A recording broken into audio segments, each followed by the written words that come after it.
All right, so Impact 11-3, which is last Thursday. We have Brandi Rhodes walking down to the ring to a horrendous rap song. Brian, I promise you, this may sound like a lie, she was not pissed. Not pissed. I don't buy it.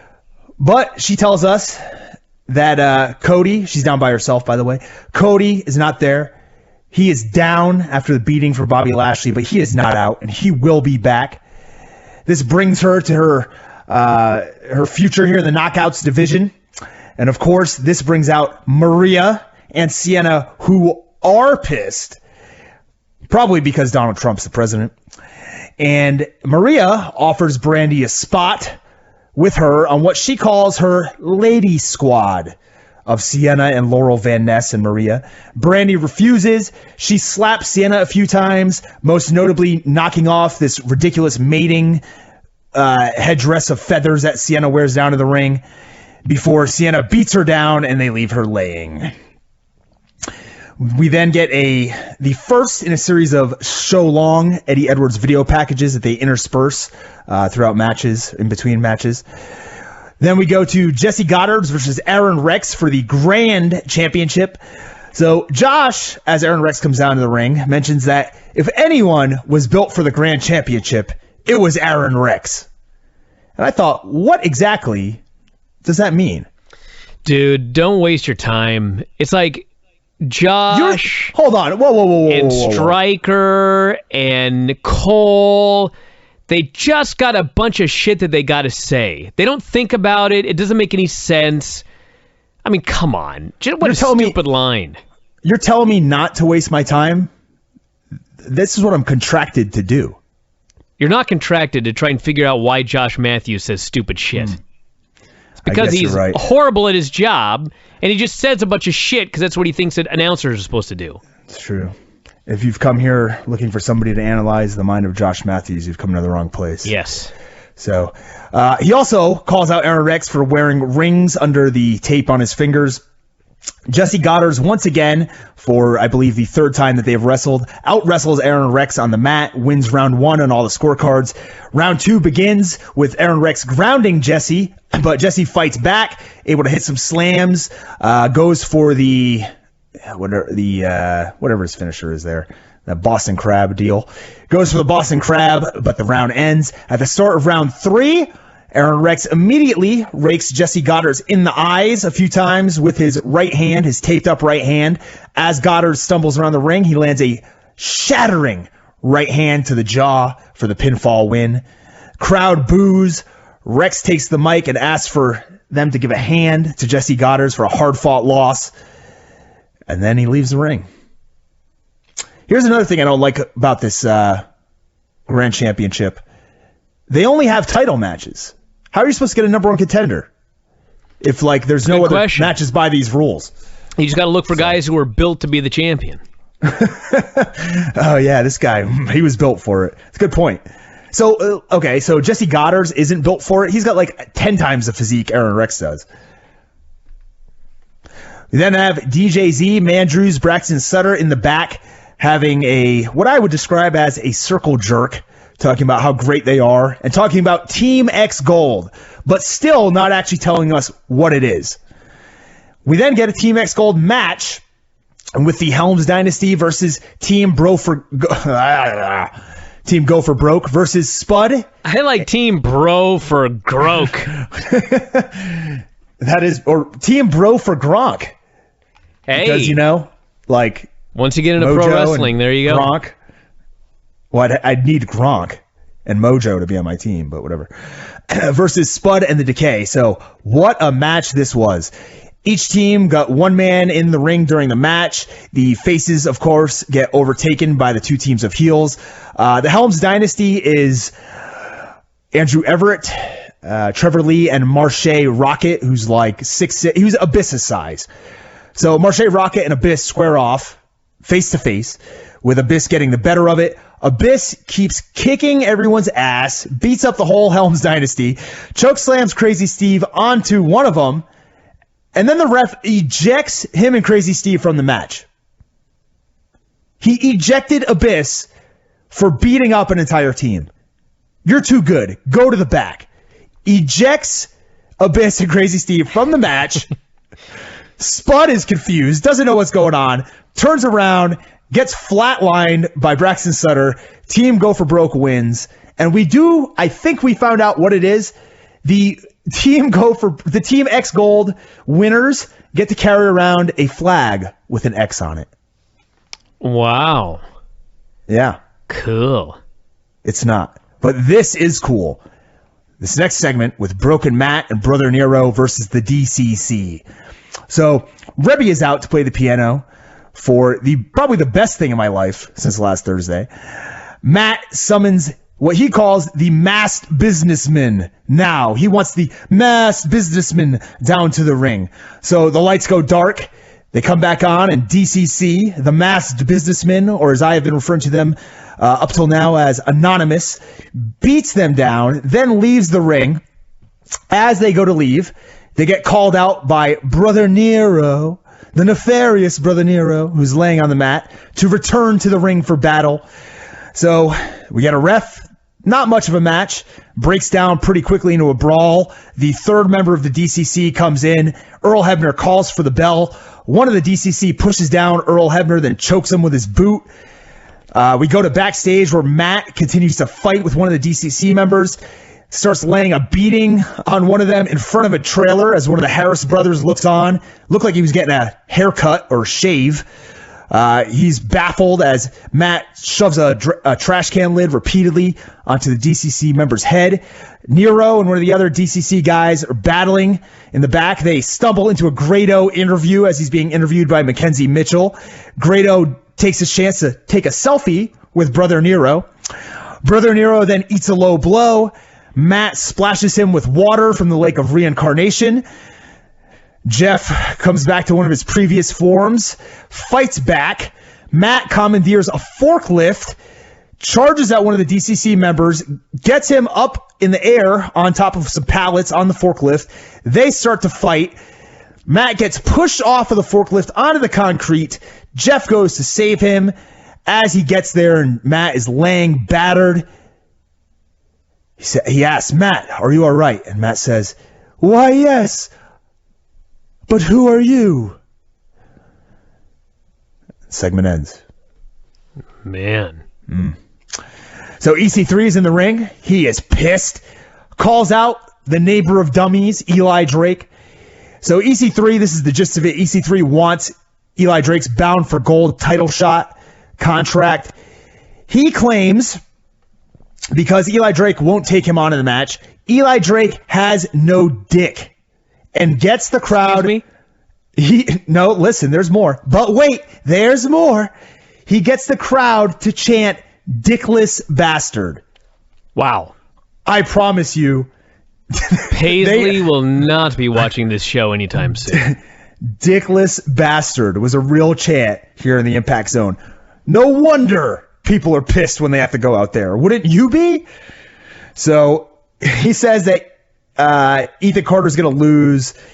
Ethan says, you know what? If I lose, I'll be Ethan Mid-Carter the third, and I'll stay down in the mid-card and never challenge for the world title as long as I'm here. So Eli Drake says, next week, fine.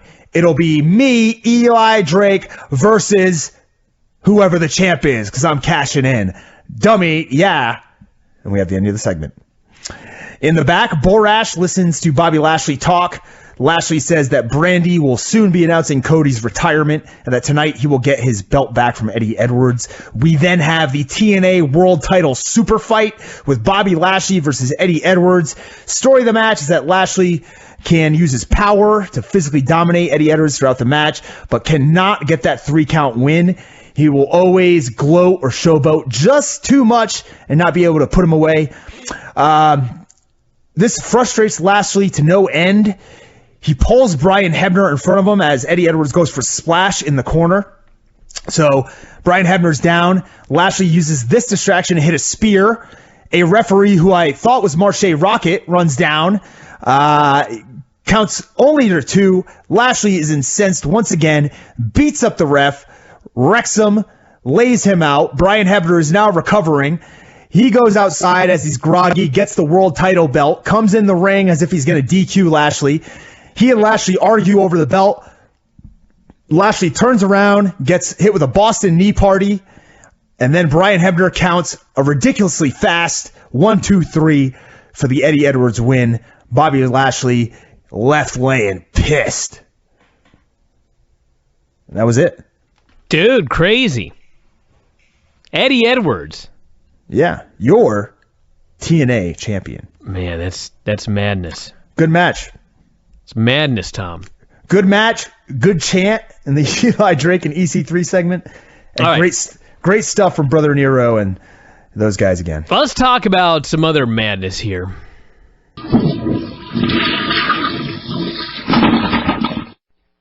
The show opens up with Eddie Edwards coming down to the ring with his world title belt. Not pissed. Beat Bobby Lashley last week. He has reason to be happy. Says he's not hiding from anyone in TNA. Tells Bobby Lashley to keep on winning if he wants to face him again. This brings out Eli Drake, who saunters down to the ring, and he is pissed. He says the neighbor of dummies, which is himself, will walk out champion, and that's just a fact of life. EC3's music hits, and he walks in a pissed off manner down to the ring. Says that looking into Eli's eyes, he can tell that Eli Drake is not ready to be champion. Then, the Miracle and Maria come down to the ring. He and Maria are, of course, pissed off. Talks some trash to EC3, mentions ending his undefeated streak earlier in the year. Eli then grabs a mic, starts cutting a promo, talking trash to everybody. Bennett then takes his time to jump EC3. A brawl breaks out. Moose charges the ring. The heels bail up the stairs. We come back from commercial, and apparently Moose and Bennett are having a match. And it's scheduled in a number 1 contender tournament that starts right now. So early on, Moose goes for the game breaker clothesline. Maria pulls Mike Bennett to the outside to save him. Earl Hebner then boots Maria from ringside. Mike Bennett goes back in the ring, starts working over the knee of Moose. They have a fine match. Good. Even. Eventually, they fight on the outside. Moose misses a charge into the steps, and lo and behold, he gets counted out as Mike Bennett scurries in to steal the win. Maybe one of the... it was a good match. Yeah. Sounds like it. Any thoughts? No, not one. Okay. All right. So, you don't have any thoughts on Moose losing to Mike Bennett? Nah. Like 2 months after his debut? Nah. Don't even care anymore? All right. No. So Al Snow pops up in the back, and boy, let me tell you, he is excited to return to the ring tonight. Tom, let me ask you a question. Let me ask you a question about Moose, since you asked me that question. Yeah. So, what else can you do? Like, they're not running pay-per-views, and so pretty much everything has to be done on television. And so, I mean, eventually Moose has to lose some match to somebody, unless you think that he's so valuable that he's going to be like their top guy and he should never lose. Nah, well, here's what bothers me. It's like these two were together. They ran through a feud in, like less than 2 months. Moose debuted. He was a heel. Then within a month, he's a babyface and feuding with Mike Bennett, who was the one that brought him in. And now he's losing to him in a nothing match. I hate when like a feud is seemingly ended and then they have a blow-off match that means absolutely nothing. Like on a random undercard show. I don't know. It doesn't make sense to me. You could have put anybody else in there. So Al Snow pops up at the back. He, as I said, he's excited to return to the ring from the worst injury he's ever had tonight that he suffered at the hands of the Hardys, which I think was just a shot to the nuts. And the Tribunal are going to be throwing him a party tonight in the ring. So then we get our weekly Hardys segments, which pop up throughout the show. The nefarious Brother Nero rides his motorcycle to Matt and Rebby's house. Rebby answers the door, lets Brother Nero know that Matt may have Alzheimer's or something. He can't remember anything, doesn't know what's going on. So they cut to back, and Senor Benjamin is sitting in a lawn chair inside of a room that is currently being constructed. He is rapping the lyrics to Snoop Dogg's Gin and Juice. Hey, there's a new one for you next week. Maybe, yeah. So Matt, as this is going on, Matt is doing home construction. Senor Benjamin's telling him he's doing it wrong, but Senor Benjamin doesn't really care. Matt continues to do some construction. Jeff comes in. Matt does not recognize him. Matt tries to tell him, look, you're a professional wrestler. He says, no, I'm not a violent man. I can't be a pro wrestler. I'm an engineer. And then continues working on the house. We go to the ring, and the tribunal cut a short promo. Quite frankly, made me ashamed that my children are half French. They argue with Al Snow a little bit. Then they turn on him, kick him in the snow globes. Maha Billy Shira comes down, tries to make the save, but he gets kicked in the nards too, and they're both left laying. Wouldn't your kids be a quarter French? No. Your girlfriend's French-Polish. No, she was born in France. I'm 100% American, as she is 100% French. All right, because you always say your French-Polish girlfriend. You always throw in Polish. She's ethnically Polish, just like you're ethnically Mexican. Okay, so they're quarter French. Brian, are you half Mexican? Yeah. You are? Yes, Why? I am one half. Where were you born? I was born in America. That's okay. That's what I'm basing it off of. Okay, my dad was born in Mexico. But you're 100% American. Whatever, dude. You are. Do you have a Mexican passport? Do you? No. You're American. Right? Well, next time I go to the place where I do genetic testing, I'll tell them they're full of shit. I'm 100% American, and that's it. Oh, my God. Did I tell you this? We ordered one of those Ancestry kits, the Ancestry.com. No. No. So we order it, and my girlfriend takes the test and sends it back in, and we get the results online. Could you imagine, much to our dismay and surprise, what we found out? First off, before you explain what you found out, you have to take a test? What does that even mean?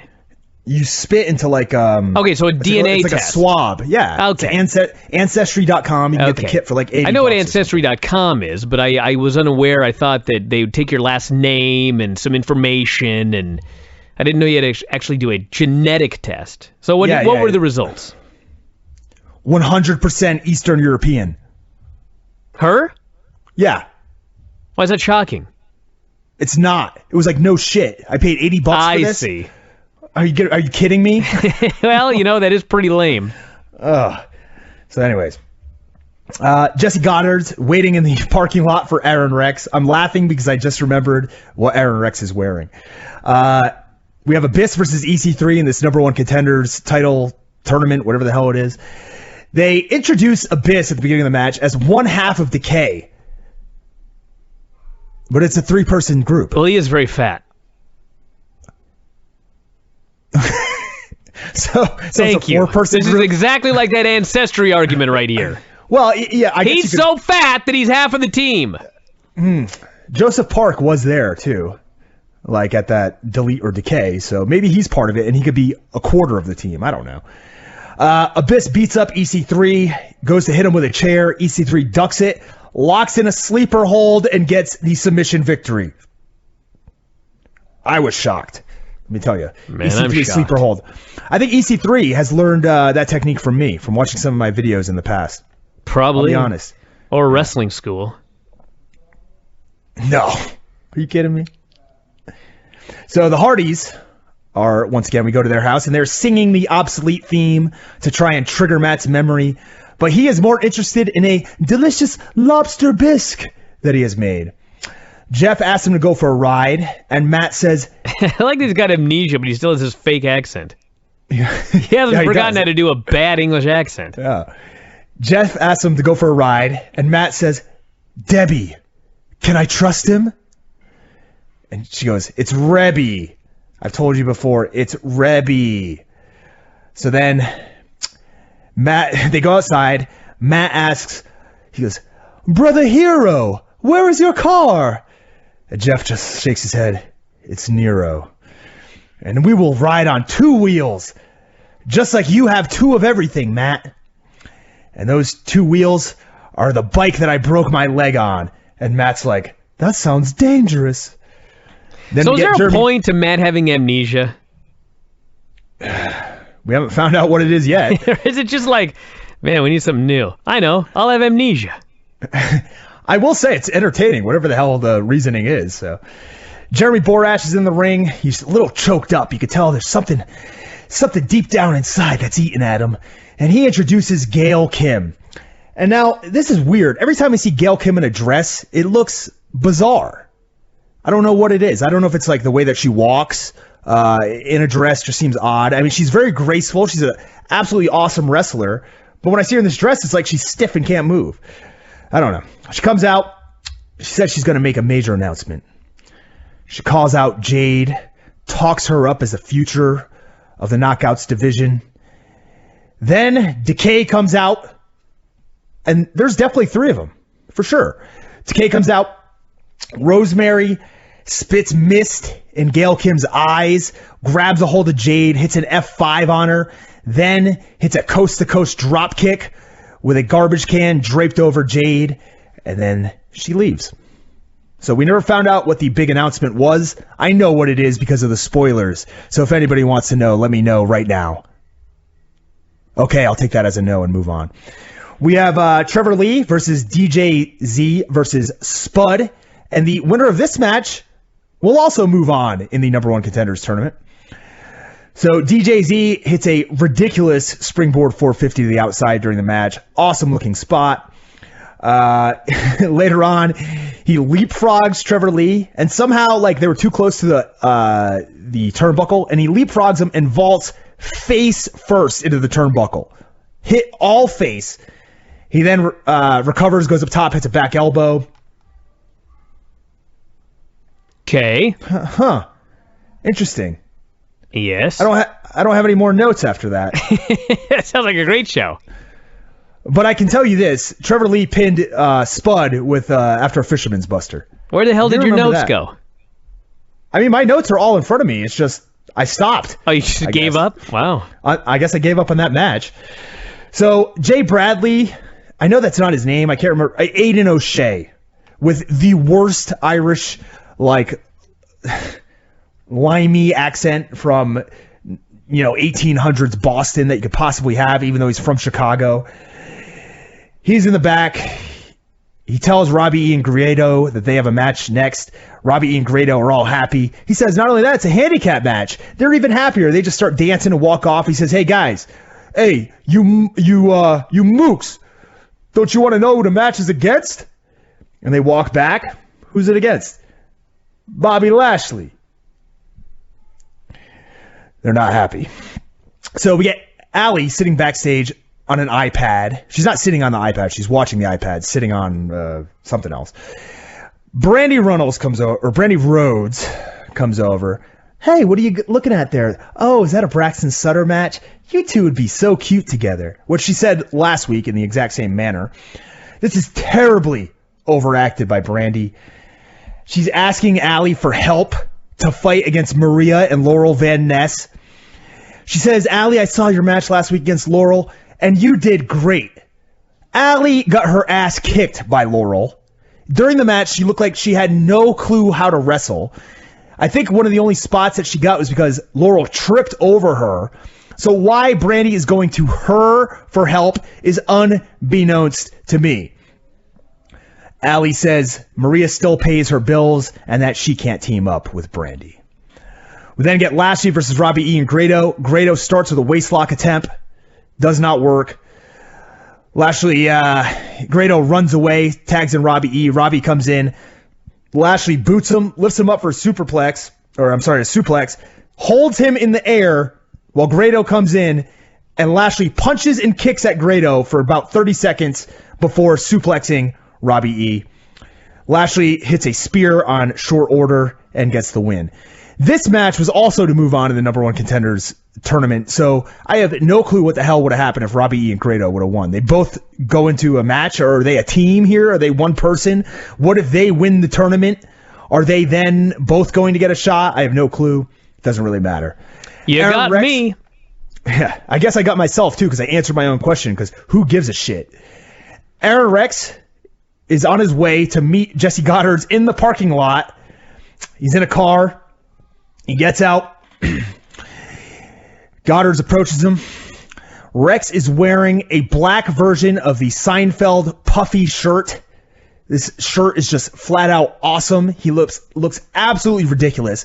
This is the only interesting thing that they have done with this character since he debuted. If he keeps this shirt around, he will get over. So they fight around some machinery in the outside. They go into a trailer and fight. Some pretty cool spots, I guess, where Jesse Goddard throws Aron Rex face first into a door. You can see his face sliding down the door.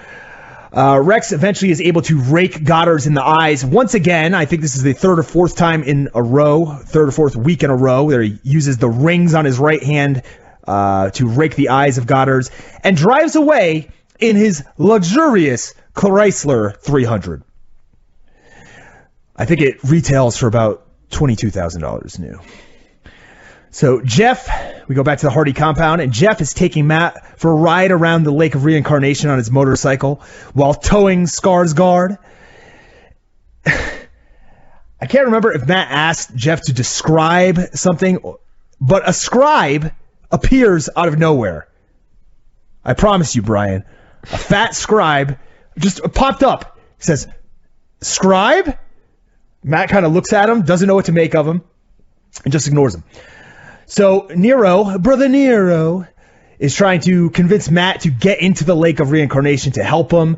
Matt refuses to get in the water. He pleads with Brother Nero that violence is not the answer, but rather communication is. We go back to the Impact Zone. We get Eddie Edwards versus Eli Drake for the TNA title.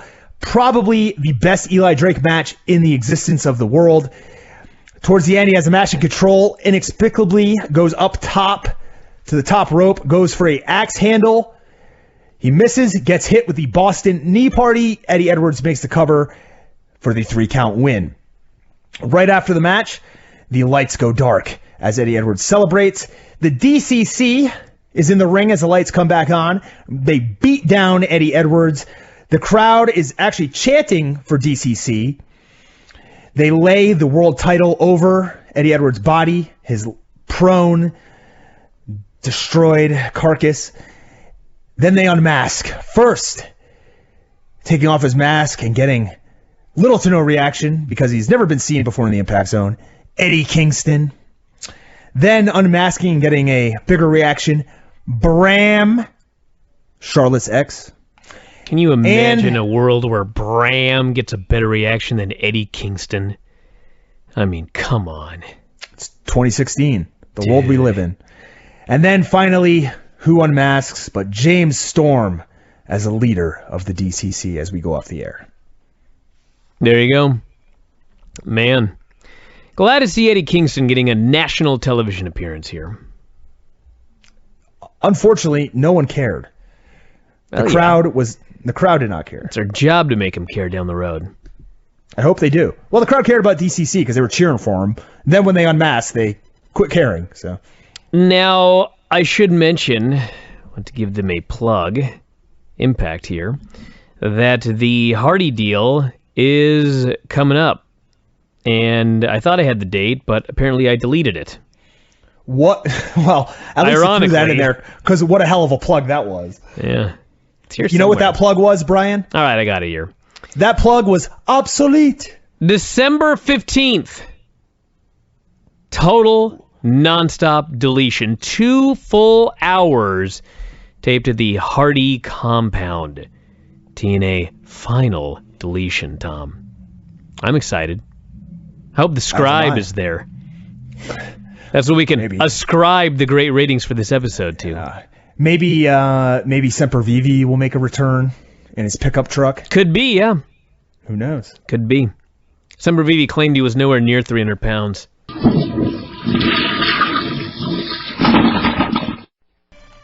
All right, keep going. Keep going. I haven't even started. It's Impact from last week. We have some replays from last week's DCC beatdown of Eddie Edwards. Eddie Edwards hits the ring, pissed, and talks to the camera through the ropes, calls out the DCC. Their music hits. I will say their music, not very fitting. It's like kind of techno and then kind of country. Just doesn't really fit. I guess it fits James Storm, maybe. They walk to the ring. You could tell they are pissed, even though they're wearing masks. Eddie Kingston jumps Eddie Edwards, beats his ass. Eddie comes back, then Storm and Bram swarm Eddie Edwards. Jeff Hardy then comes out, makes the save, hits a twist of fate on Kingston before he has a face-off with James Storm. And we have a match set for tonight in the main event. Jeff Hardy, Eddie Edwards versus all three members of the DCC. Eddie Kingston, I believe, is just going by Kingston. There you go. In the back, we have Aiden O'Shea, who is guarding Billy Corgan's locker room. Eddie Edwards and Jeff are there, and they say that tonight they need this match. And Aiden O'Shea allows them into the locker room, but he does not allow the camera. So that is where they set up this match. We then have Jesse Goddard's taking on Aron Rex. This is a regular match, not a Grand Championship style match. And like I said, this was a regular match. Just a regular match. Goddard's wins with a Boston Crab, the finish of every Young Lions match in New Japan Pro Wrestling. But he now has a win over Aron Rex finally and will get another Grand Championship title shot in the future. Maria's Lady Squad is in the back. Laurel Van Ness claims that she is texting with Mr. Braxton Sutter. This upsets Allie. She also claims that Braxton does more than just text her. So then Maria and the rest of her squad badmouth Allie, talk some trash about Brandi Rhodes, and then they head down to the ring. So I love this because Allie, who's really hot, I love this idea that a hot, tall, nice-bodied, blonde girl cannot get a guy, has no self-esteem. No, of course not. Yeah. Much like Becky Lynch, she's not deserving to be a champion. She doesn't have the athletic ability or the looks, right? Well, listen. If you're going to say that someone doesn't have the athletic ability to be champion, I'm fine with that. But when they say you can't be the champion because you look like a cab driver, I want to punch somebody. So we have Maria and Laurel Van Ness and Sienna versus Brandi and a mystery partner. So Brandi brings out 5-time Knockouts champion Madison Rayne as her partner. The match goes on. Laurel Van Ness, who has been wrestling for a year, 2 years, something like that, probably the best girl in this match. Sienna Allison Kay she's good. She's actually a better wrestler, but I don't know. She's just missing something in TNA right now. So they get the heat on Madison. Brandi gets the hot tag. She's awful. She is downright terrible. Just doesn't know what she's doing in there. Doesn't look athletic. Hits a code breaker. Gets a 2 count. Poor Sienna has to miss her finisher and let Brandi counter into, I believe this was the Saxtonation for the win. Finally, somebody dusted it off. The Saxtonation, yeah. It was whoever was in Granny's contest last Thursday, and you tried to screw her over and say it wasn't a real move. You got nothing to say about that? Nope. Okay. I didn't know, dude. Much like the Bada Boom Shakalaka. No. I thought it was the Boom Boom Shakalaka. No, it's the Bada Boom Shakalaka, the rocket launcher. Wow. Well, she won anyway, so who cares? Clearly I do. I mean, it's like arguing about whether Dean screwed the Survivor Series team. They won! Yeah. I was alerted 1,000 times. So we have Matt Hardy at home. He's losing his mind. Rebby's trying to convince him, about his past. She's telling him multiple facts. He's eating Halloween candy, says they have a bunch left over. She says it's because he gave all the kids green beans. He says no way he would do that. Then he's on his computer. He unsubscribes from the Young Bucks newsletter and claims, I don't even like rap. So he goes unsubscribe, and then the fat scribe from last week appears once again. Rebby comes in, asks him who he's talking to, and then says she has something to show him that may jog his memory for later. We have the number 1 contendership match, which was set up last week in a series of contests, a series of matches for a championship opportunity. This is Mike Bennett versus Bobby Lashley versus EC3 versus Trevor Lee. Maria introduces the Miracle. She's wearing her wrestling outfit from previously in the show. I swear, I think it's just lingerie. The heels go after EC3 right off the bat. Then Mike Bennett and Trevor Lee form an uneasy alliance. EC3 fights back. He's able to lock them both up in what looks like a double 1%er. Instead, he gets pushed off and speared by Lashley. Trevor Lee goes over and hits a beautiful deadlift German suplex during all this chaos on Mike Bennett, but only gets a 2. Then he does a running flip dive over the top onto the guys. So Trevor Lee was probably the star of this match, kind of like a showcase of his offense. He got over way better than I thought he was going to. I kind of looked at him as being the odd man out in this match, but good stuff from him. Spine busters for everybody. Mike Bennett hits one. EC3 hits one. Lashley comes in. He hits a spine buster, which the Pope calls a dominating spine buster by Lashley. Trevor Lee hits the collision course flipping cross body on Lashley, but only gets 2. EC3 hits a TK3 onto the knee on Trevor Lee, locks in a sleeper hold, and Trevor Lee taps to the sleeper hold quickly for the win. The sleeper hold, or as Josh Matthews called it, EC3's signature submission. So we go back to the Hardy compound where Rebby is showing Matt replays of their past vignettes from Feast or Famine, Delete or Decay. Matt is appalled by his own past actions, and he claims that he must have a cold due to the change of seasons. We have a Fact of Life segment with Eli Drake. He calls out EC3, and basically they agree to a match where if Eli Drake wins, he will get EC3's number 1 contendership and world title shot. And if EC3 wins, Eli Drake can't talk for a year. Man, oh man. Yeah, maybe it's till the end of this year, but there's a year in there.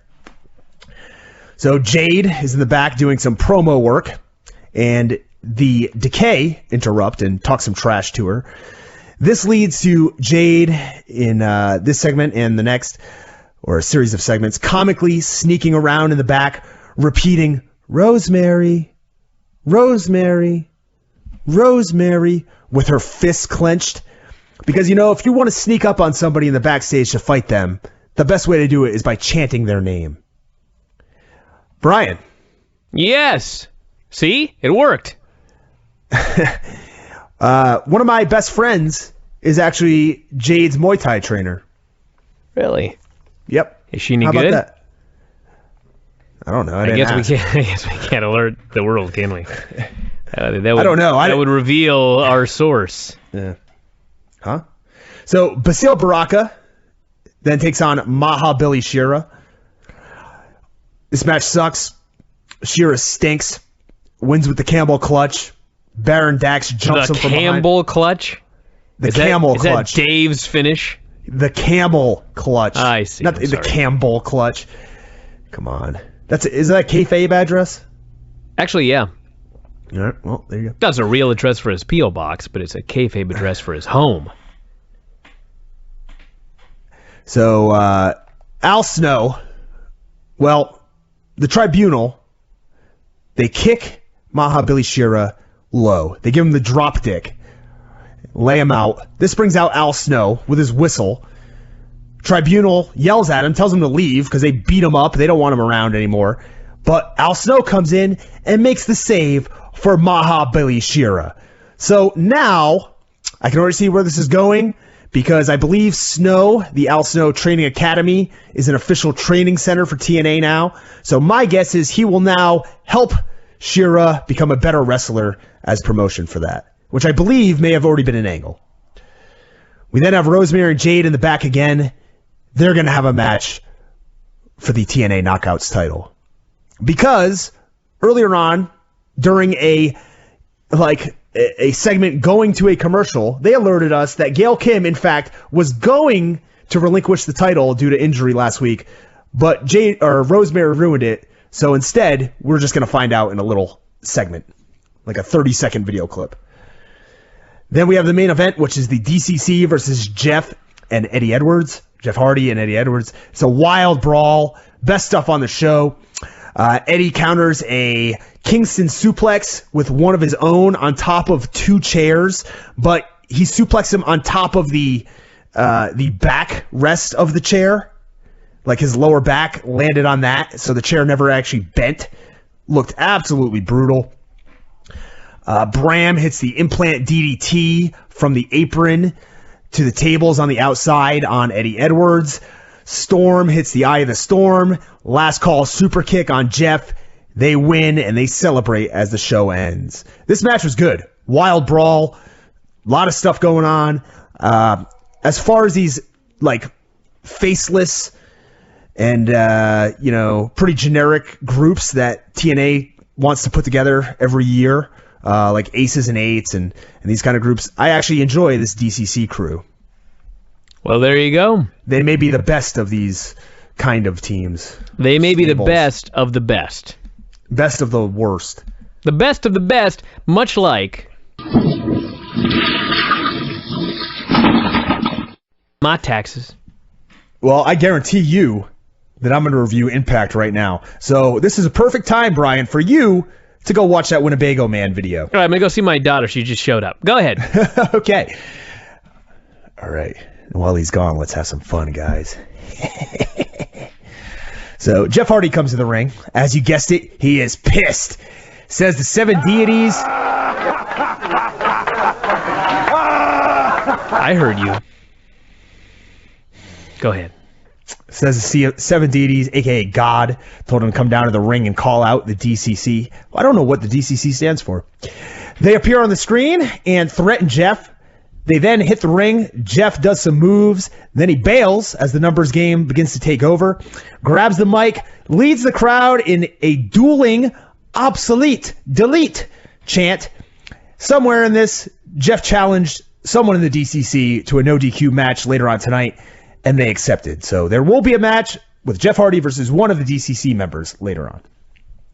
We then go to the Hardy compound, where Senor Benjamin is reading a Playboy. Vanguard 1 is drinking lemonade, and Matt is outside speaking to both of them.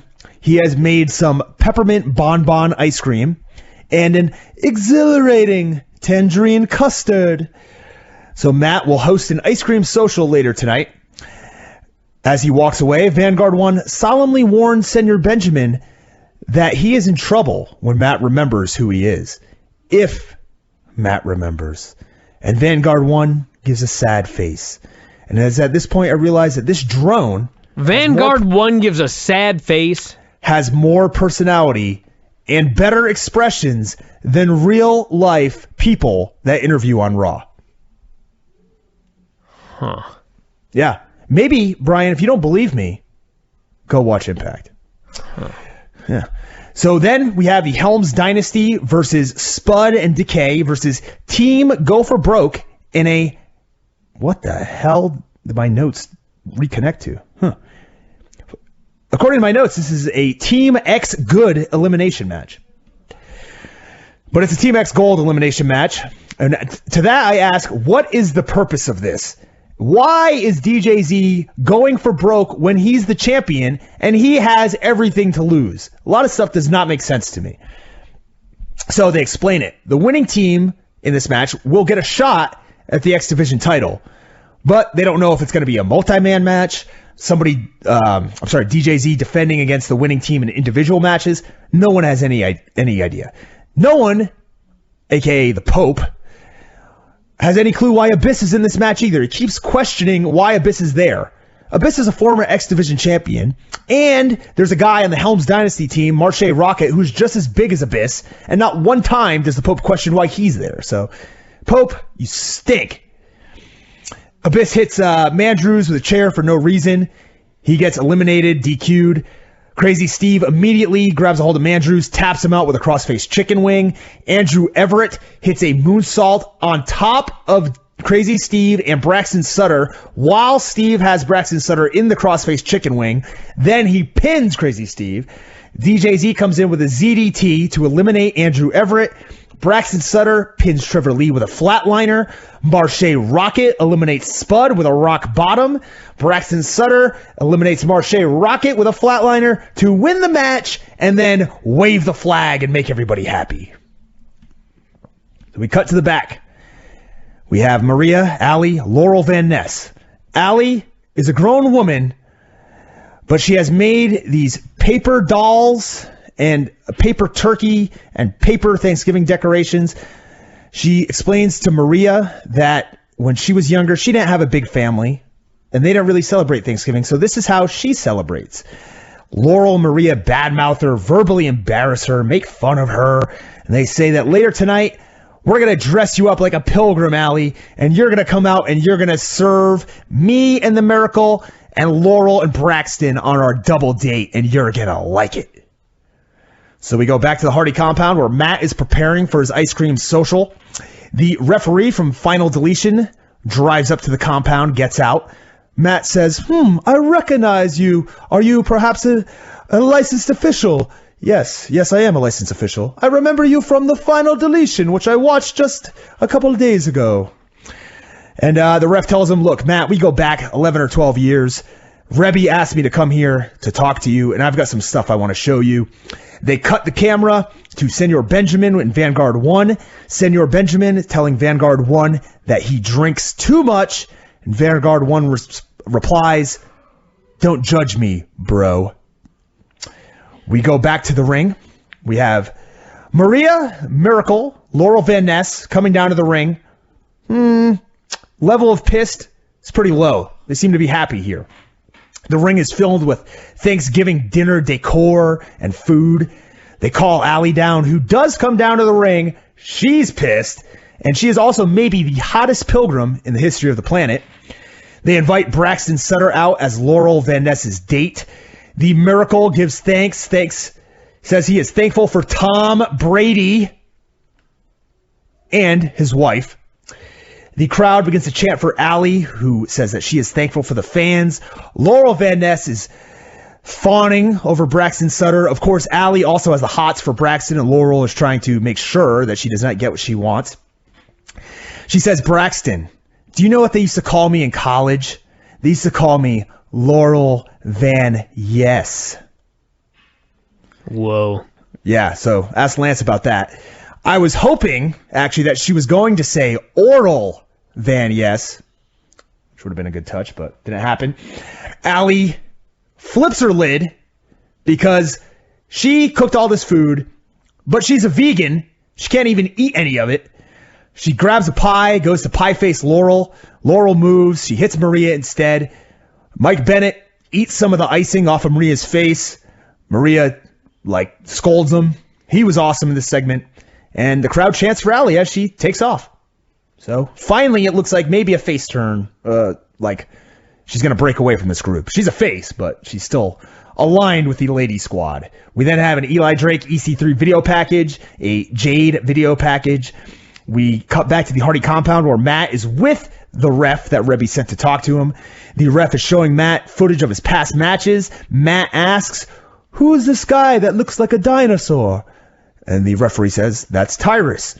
Then they show Matt with Spud, and they say, Matt asks, who is that little man? Is he a tiny person? And the referee says, no, that's Spud. To which Matt replies, is he a potato? Elvira-style Rebby is looking on. She's upset that Matt still does not remember his broken form. So we go to the ring, EC3 versus Eli Drake. In this match, there's a stipulation. Either Eli Drake wins and he will get EC3's future title shot, or if EC3 wins, Eli Drake cannot talk for the rest of 2016. So the current reigning, defending, future Stars of Wrestling champion, Eli Drake, has control of the match. He has EC3 on the ropes, beaten down, decides this is a perfect time to grab the microphone and talk some trash during the match while he slaps EC3 around. Unfortunately, the very hand that feeds Eli Drake also leads to his demise, as EC3 uses this time to fire up, hit a TK3. The match continues on. Eli Drake hit a fucking burning hammer on EC3. EC3 comes back with a toad splash, a huge frog splash off the top rope. Eli Drake hits his finisher, the blunt force trauma, but can only get 2. EC3 fights out of another attempt, locks in what Josh refers to as a submission maneuver.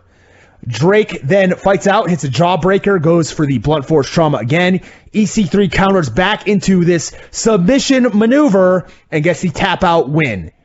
So Eli Drake is no longer able to speak for the rest of 2016. Good thing that this was taped like 2 months ago. So, it's probably already done with that stipulation.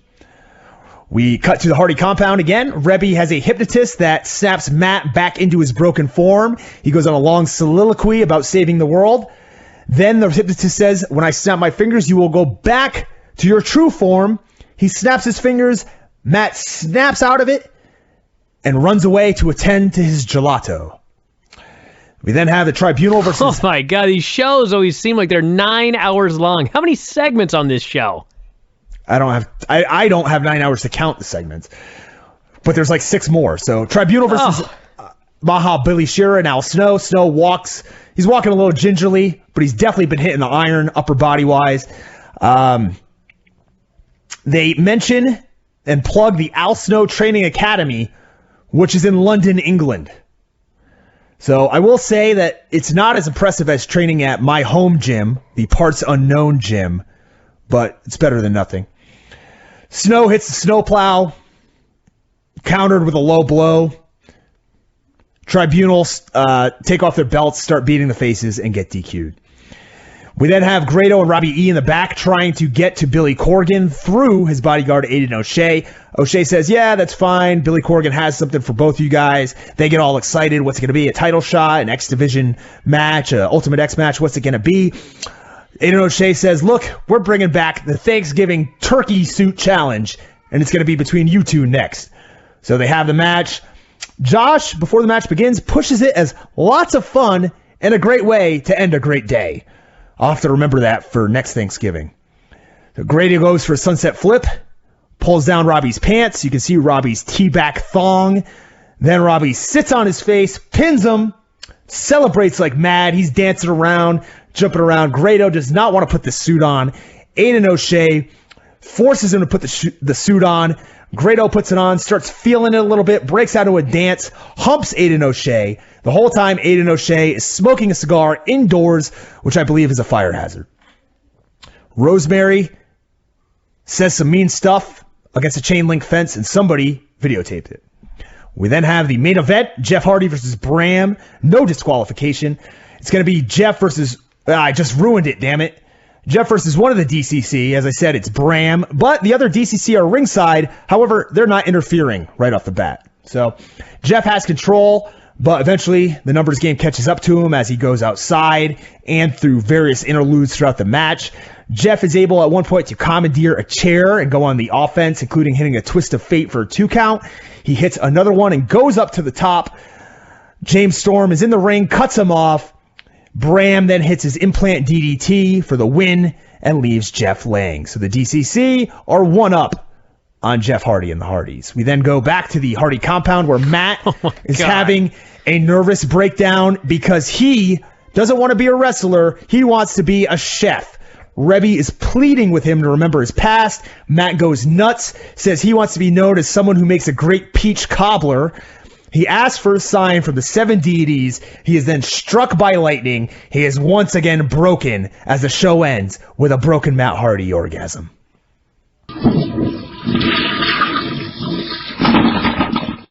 I'm going to review Impact. I know you're not going to listen. No, you know what? Let me tell you something. Are you ready for this? I can't believe you watched I'm going to Impact. give you a scoop. No, I did not watch Impact. Oh. But I have procured a sneak preview of Total Nonstop Deletion, which is going to air at the end of tomorrow night's Impact. It looks fucking awesome. I cannot wait for Total Nonstop Deletion. Yeah, that's my scoop. Should I continue on? Yeah, go ahead. Go watch that video. Christ. You should have trusted me last week. I'm watching it right now, damn it. So we have Aron Rex starts us off, comes down to the ring. Wait, what am I looking for? Batman can't stop thinking about sex. Oh, yeah. Listen, Don't play the audio on air. So Aron Rex comes down to the ring, says that he has made the... Come on, turn it off, I'm telling you. I can't work under these conditions. Such a damn ad. Brian. Yes. Do not watch it on... You've been begging since this show started.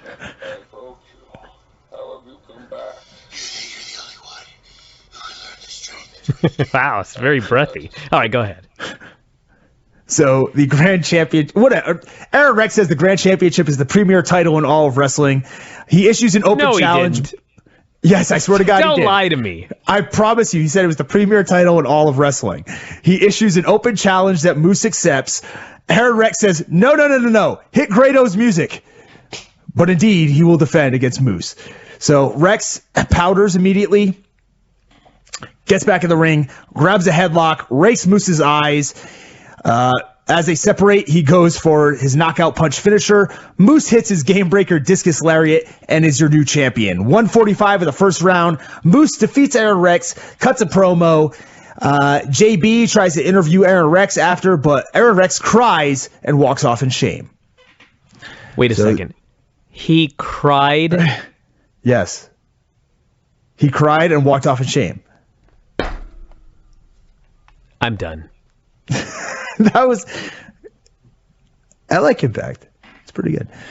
So the DCC comes down to the ring, undoubtedly pissed. And they claim that they are not here to delete or make anyone obsolete, but Jeff Hardy is in their way, and he will in fact be erased. Jeff Hardy, a.k.a. Brother Nero's music hits, and he is definitely pissed as he comes down to the ring. He spouts some semi-insane garbage before he's interrupted by Eddie Kingston, who gets a twist of fate for his troubles before the DCC pounce on Jeff. Then the DCC 3, 2, 1 countdown goes off, and when the lights come back on, Broken Matt is in the ring and cleans house. He then says that he will delete them and make them obsolete later on tonight. We get a team go for broke promo where this was basically, how would you explain this? I mean, it was like a circle jerk. They were all just talking about how great the other guy was. And they say that they will still be a team after their three-way match for the X Division title tonight. So we have DJ Z versus Braxton Sutter versus Mandrews for the X title. Mandrews has control early on. He tries to ride his skateboard from the ring to do a maneuver, but DJ Z just knocks him off, then goes to jump in the ring, but hurts his knee. So Mandrews and Sutter kind of beg off of him and continue the match on their own. Eventually, Sutter hits the flatliner on DJ Z, who has entered the fray again. Mandrews hits an enchanting shooting star press out of the corner, and DJ Z takes this to Oklahoma roll Mandrews off of Sutter and pin him for the win. So Braxton and Mandrews raise DJ Z's hand, and then as they do that, Mandrews kicks out DJ Z's left leg and turns heel. Wow. Yeah. So Laurel Van Ness bullies Allie backstage and insinuates that she's going to bang Braxton Sutter later tonight. Maria and Laurel come down to the ring, and they are vehemently pissed off. Maria yells at Allie. Allie says that she thinks honesty is the best policy. Laurel throws a proposed date with Braxton Sutter in Allie's face. Allie doesn't believe her. Maria calls Allie a bitch. Allie finally, after all these months, slaps Maria in the face. Laurel blindsides her, and the heels leave the ring. Crowd was chanting for Allie. They absolutely love her in the Impact Zone. I'm kind of fond of her, too. We then have a Rosemary promo in front of a Little League baseball backstop, the cage, behind the catcher's plate, or the home plate there. I screwed that up. So we have DCC versus the Hardys for the TNA tag titles. What's the DCC stand for? Don't know. All this fucking time and you don't know what DCC stands for? I don't know. Maybe they said it. What Matt Hardy said it was going to stand for later was delete. What did he say? Something delete cowards. I don't know. Whatever. It's not important. They have been feuding and attacking each other, but they in fact have just a regular old match with some holds. Kingston is in the what should be outlawed flak jacket. All right, I got the answer. Gear. It took me 2 pages on Wikipedia to even find it, or Google. It stands for the Death Count Council. That's pretty cool. They should talk about that more. How about that? Yeah, so you learn something new every day. I've learned many things today, Brian. Broken Matt mixes things up by getting the hot tag and biting the DCC. Matt kicks out of an Eddie Kingston STO. Each Hardy then hits a twist of fate on Kingston to retain the titles. This is the best tag team going right now.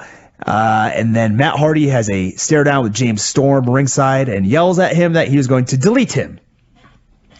We have a Jade versus Rosemary video package where Jade is in fact training with my good friend Jason Patino at American Top Team East Orlando in the video. Sweet. Yeah. Great instructor, great guy. I believe Jade is probably early on. What does he know about putting on a headlock? Actually, let me tell you a story. So when we were wrestling in college, he was one of my friends and teammates, and we were getting ready to go out maybe that night. We used to go out and drink a lot of Jack Daniels. We would play, me and some of my friends would play Dance Dance Revolution on the PlayStation and get hammered while we did it, and then go out to the nightclub. So I don't think that's what was going on this time, though. Anyways, he's over at the house, and in amateur wrestling, you can lock on like a front headlock, but you're technically not supposed to choke the guy. But what a lot of guys do is they lock it up in a way that as the person's fighting it, they are indeed choking themselves out. Kind of like a head and arm triangle from the front headlock position. Like, remember when Matt Hughes beat Ricardo Almeida? No. He got him in a headlock, a front headlock, and choked him unconscious. I don't remember this for some reason. I'm sure I remember, but anyway. Well, okay, so basically that's what he's doing. And I had never been unconscious before. He had never choked anybody out really before. So he chokes me out, and I wake up, and he thinks I'm lying. You know, I'm like, oh, what's going on? Oh, no, you're kidding. I'm like, okay, do it again. So he chokes me unconscious again, and I wake up, and he said the first thing I started doing was like, no, Mom, I don't want to go to school today. I don't want to go to school. So there's my story. Did I ever tell you the story about the guy whose name I will not mention that almost choked himself out? Wang? It wasn't Wang. No. We were working, this was years and years ago, but we were doing some sort of wacky, it was a gi choke where you like pull your own, you undo your own gi, and then you wrap the gi around your own arm, and then you wrap it around the guy's neck. As God is my witness. This sounds really applicable. I didn't teach it. I was just in the class. But this fucking guy, as God is my witness, and I have witnesses, he fucking wraps around his own neck. He starts tapping. And the other guy's like, what the fuck are you doing? He wrapped it around his own neck. Now, I can neither confirm nor deny because I wasn't there, but I was told. Okay, so my first MMA fight was in 2003, and I defeated this guy, Rich Mitchell, in 53 seconds or something like that by TKO. So later on, I hear like a year or two later that, you know, he was still fighting at this time, and he had, in a fight, locked on an armbar on a guy and was going to finish it. But as he did it, his cup was poking him in the balls, and he tapped out. I could not, like I said, I could neither confirm nor deny that, but I mean, I could bring somebody on the show that claims it happened if you want. Hey, I know a guy that was in a tournament, and he locked on an arm bar, and the other guy was grabbing his own hands, obviously. His own wang? Yeah, he's grabbing his wang. But this guy, he was a white belt, and so he didn't really know any ways to break the grip. And so he pulled so hard to try to break the guy's grip that he snapped his own wrist bone. Can you imagine? Wow. Yeah. He still won, impressive. Too. It's a real man. Well, he's a military guy. Yeah. Do you know I won a fight with a torn ACL? Really? Just absolutely destroyed knee. Yeah. It's in crazy. The fight. Crazy. Yeah.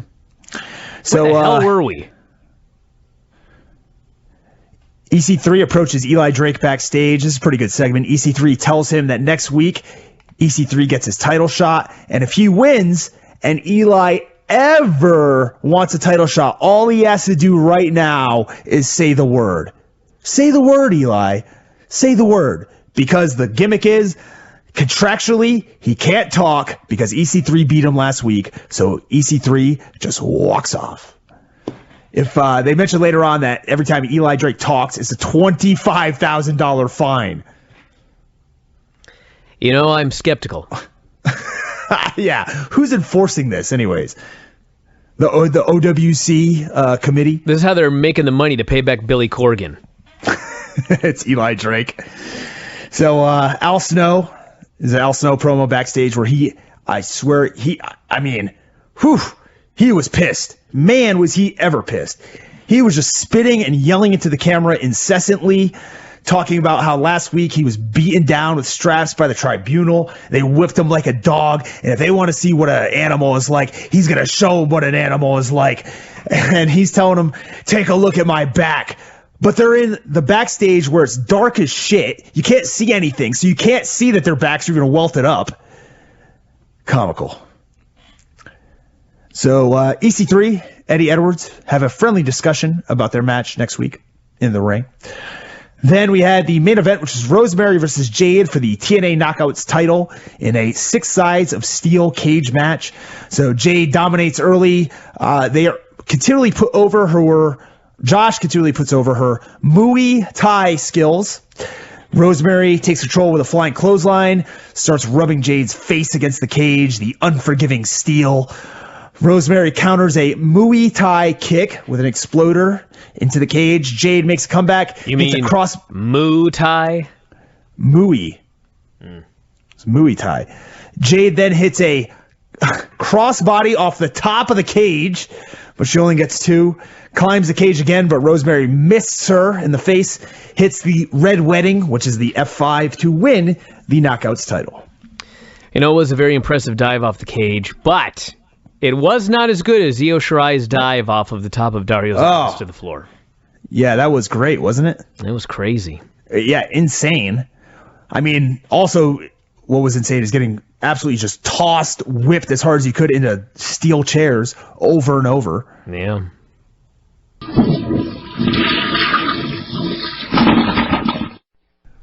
So we have TNA Impact. We start off with a video package to hype up the Eddie Edwards title defense tonight versus EC3.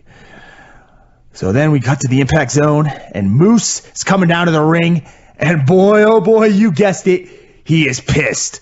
But why? I don't know. He's a new grand champion. I guess he's just always pissed. So the crowd starts chanting, "You deserve it," to Moose, who has been in wrestling for like 3 years, 4 years, maybe 5 years, something like that. Moose dedicates the belt to the fans. And then, to no fanfare, we get the return of Drew Galloway. So Galloway comes out, grabs the mic, says he couldn't compete in the grand title finals due to injury, but that since then the title has basically been in the preseason. When he finally competes for it, it'll be the Super Bowl for that belt. Aron Rex comes out, ruins a perfectly good angle, says, "Look, Drew, I'd come down there and shake your hand. Good to see you again. But I don't want to risk you injuring yourself." So then we have a rematch, title rematch between Aron Rex and Moose. So early on in round 1, Rex gets an early knockdown with a punch due to his taped up ring fingers, and he wins round 1. Round 2 starts. Rex still on the offense, continues to have the advantage, pretty much just beats the crap out of Moose until Stifler actually has to pull him off at the end of round 2. So going into round 3, Moose needs a finish, and you guessed it, he gets it in about 30 seconds with the Game Changer clothesline to retain the TNA Grand Championship. Then have Eddie Edwards promo, talking about his match later on tonight. A Drew Galloway promo, also talking about his match later on. Well, never, actually. He's talking about the Grand Championship and his future plans to win that belt, and he blames TNA for not holding off on having the championship match. So then we have Mandrews versus Aiden O'Shea. So last week, Mandrews turned on his team Go for Broke teammates, DJZ and Braxton Sutter. This week, he is here wrestling a guy 3 times his size who almost kills him right off the bat with a bulldog power slam. Mandrews wrestles as a total babyface during the match. The crowd is actually chanting for him, even though he turned heel last week. We get an ad for the Fight Network app, and then Mandrews wins with probably the best shooting star press I have seen all year. Got some great height on it. Awesome. Then have Mahabali Shera and Al Snow versus the Tribunal in a double strap match.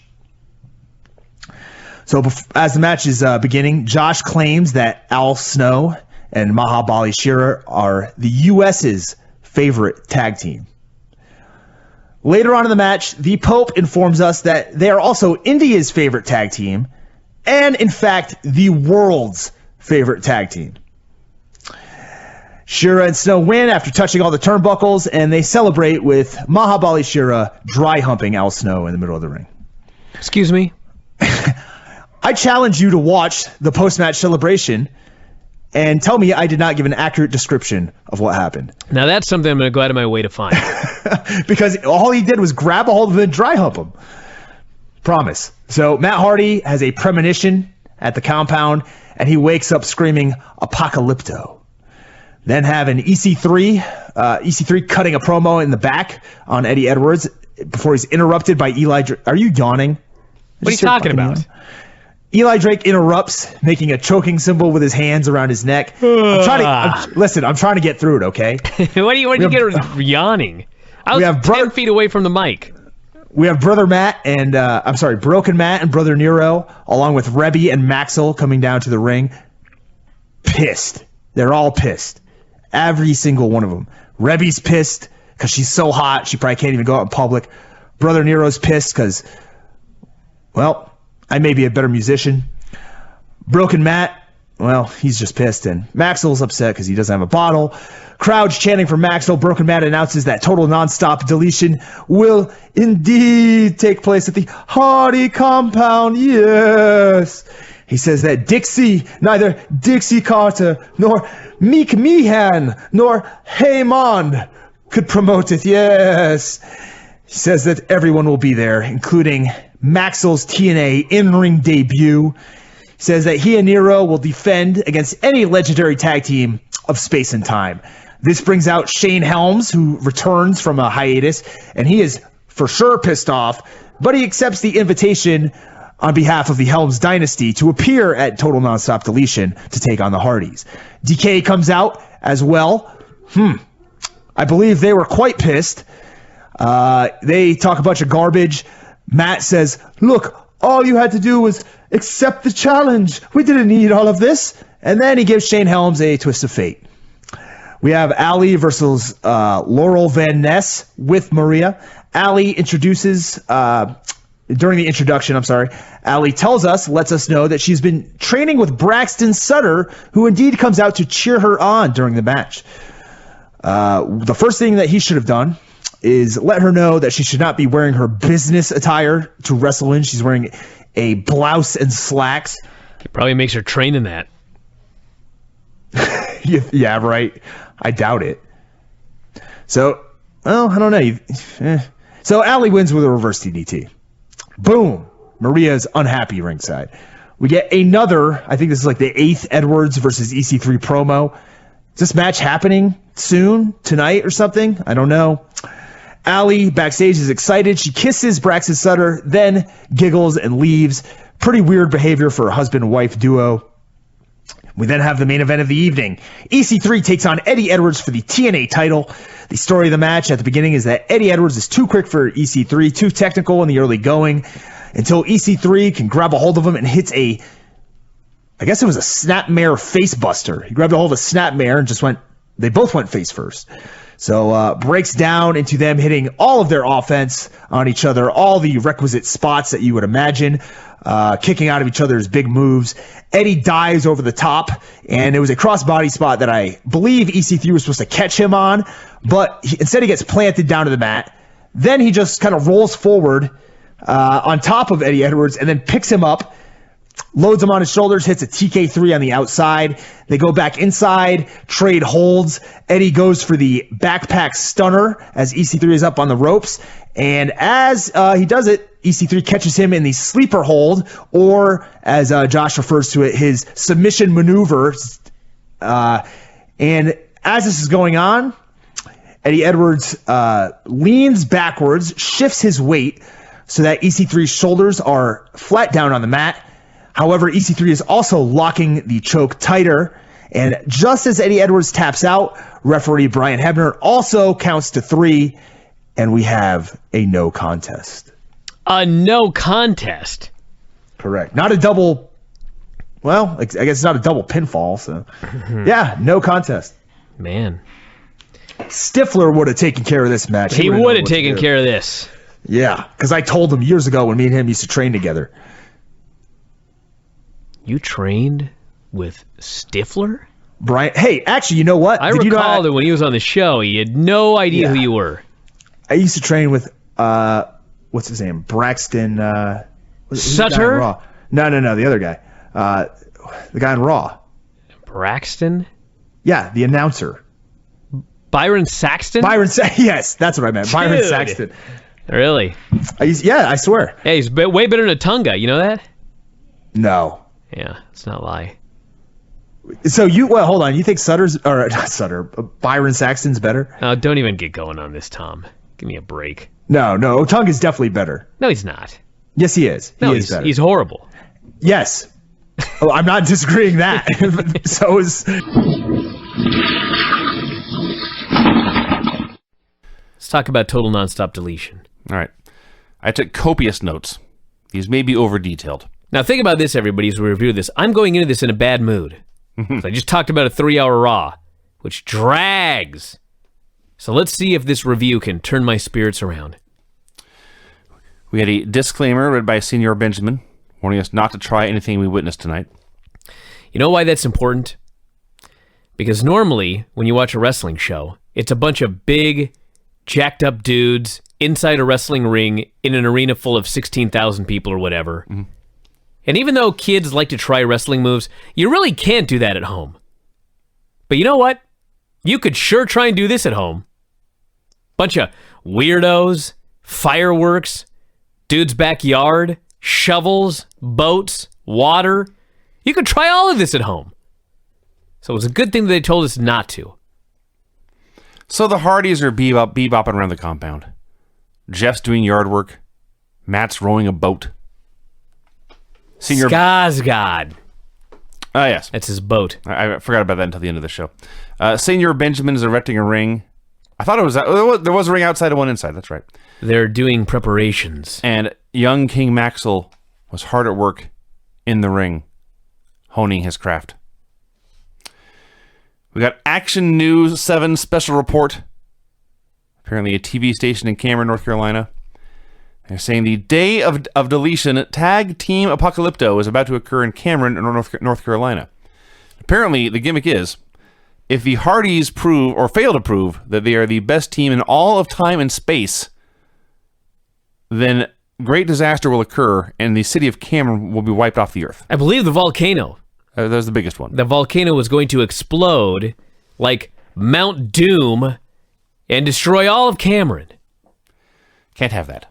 No. They went to the compound where a live volcano was in fact erupting. Itchweed was there. Itchweed. Do we need to explain who Itchweed is?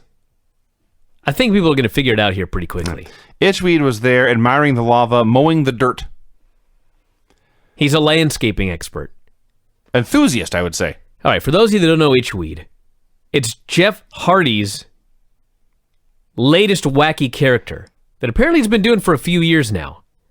It's Itchweed with 3 E's. Yeah. That's apparently very important. Mm-hmm. All I will say in describing the character is that his gimmick is that he carries around a weed whacker, and if you saw him performing Itchweed, you could not for 1 second believe that this man's sober. This is a man doing a performance based on a lot of experience with mind-altering substances. I guess. Seems that way. I'll get an Itchweed more in a while. Here he was just being wacky, and it was like, what the hell is Jeff doing? This guy's out of his mind. So what they did for this show, they flew in a 6-sided ring. They had a standard 4-sided ring outside, a 6-sided ring in a barn? Is that what you would call this thing? It's Matt Hardy's garage, basically. It's a detached garage. It's a large building for a large based on, I don't have a building that large in my house. Pretty sure that building's bigger than your house. I'm quite sure it is. They had room for a ring. And 50 people. Matt was very with proud. With a lot of room to spare. I was very happy to have these 50 people there. He made it a point of the story. Jeremy Borash and Josh Matthews were doing commentary from this barn. By the way, one of my favorite things in this entire show, and neither of us actually mentioned it at the time, Matt and Jeff and Senor Benjamin come out for an opening promo, and Senor Benjamin is wearing a Ribera Steakhouse jacket. Yes, he was. I had that written down later. That was so awesome. So Matt repeats their goal is to prove they are the greatest team in all of space and all of time. He also promises King Maxwell will make his in-ring debut tonight. At this point, Rockstar Spud interrupted. Did I mention, by the way, how awesome Rockstar Spud is? Well, that too. Go ahead and mention it now. When anyone on the show came from the back to the ring, when they came through the curtain, they were stepping out of a giant mouth of a huge Matt Hardy painting. Yes, it was Matt's mouth. And they had a ring announcer with a very low voice that would mumble everybody's name. It was I don't think it was a weird idea. Duh. So that was the weirdest thing you saw in this goddamn show? It was not close to the weirdest thing I saw in the segment, for that matter. So Rockstar Spud comes out. He's sick of everything associated with the Hardys. Sick of deleting. Sick of Matt's greenhorn son who's stealing all of his TV time. And Matt is shocked and appalled at these words. Spud says, this child has never had a match, and he's more over than I've ever been. That is true. And I'm going to stretch this young fella, and I'm going to teach him a lesson. I'm going to teach him respect for this business, he says. So Matt says, well, I forget what he called himself, but he's the guy in charge of Total Nonstop Deletion, so he booked the match. Yeah, and then Josh goes, because Matt announces it's no DQ. And Josh goes, is that a good idea? And I'm like, you goddamn idiot. The fuck do you think, you moron? So Spud promises to carry Maxwell and make him look good, and then Matt can push him to the moon. Now, I know this is a clown show anyway, but must we have everyone on a wrestling show reminding us wrestling is fake? That annoyed me. Spud is facing a 1-year-old, Vinny. Yeah. And that set you off? It did. Jesus Christ. Rockstar Spud versus King Maxwell. Maxwell's entrance, where he comes out driving his toy 4x4. Yeah, he was Alberto Del Rio. He was. He was Alberto Del Maxwell. And they're playing, I'm sure most of you noticed this, they're playing Rebby's piano song, which she has played before for one of these other wacky segments they've done. Do you realize it's a medley of Matt Hardy's various wrestling themes? Yeah! It starts with his WWF theme and then goes into whatever obsolete he has now. Everything about this is tremendous. So Spud is ready to destroy this 1-year-old when Senor Benjamin stuns him. Tases him. I don't mean that like a stone cold stunner. I mean he zaps him with an electric device. He had a taser. And Spud goes down. Maxwell makes the cover. The ref counts 3. Maxwell pops up and holds up a 1 for his finger.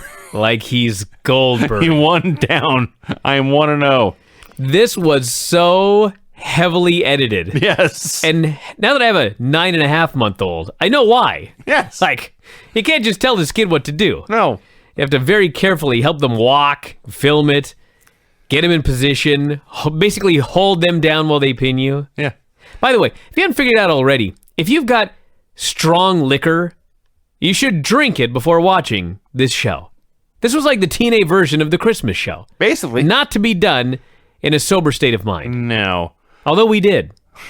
And it was still great. So they go backstage. Disco Inferno has been watching this debacle. He says, man, I'm glad that's not me this time. And he looks around and asks, who wants to play poker? Now, I wrote this down here, an observation. He was wearing no shirt. He never appeared again on the show. No. Disco Inferno was walking around backstage with no shirt on. See, here's the thing about these shows. I absolutely adored this episode of Impact, but you can't do this every week. Oh, of course not. It's got to be something that you do every 6 months or every year or so. Yes. And the whole thing is, you got to do a bunch of build so that you can pay off all the jokes on the show. Like, the disco thing, it wasn't like a long-term joke, but it was just one of many funny inside references. This one, if you just follow wrestling, it was funny, but everything on this show was just, it was a callback. Yes. And you can't do a callback every damn week.